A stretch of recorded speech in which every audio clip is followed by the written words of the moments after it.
Hello everyone.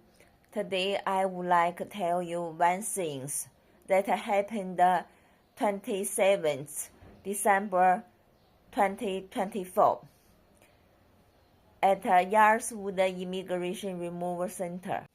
The thing is, I woke up early that morning because of my discomfortable.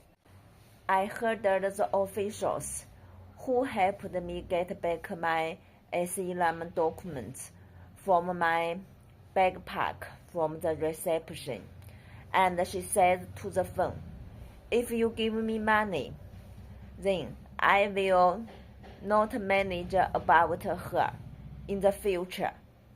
Of course, she also said other things. Then she turned around and saw me, and she told me, "My family, I may not go to work recently. If you have some things, you can ask other officials in the United office in the future." That moment, I don't know how to express my feeling.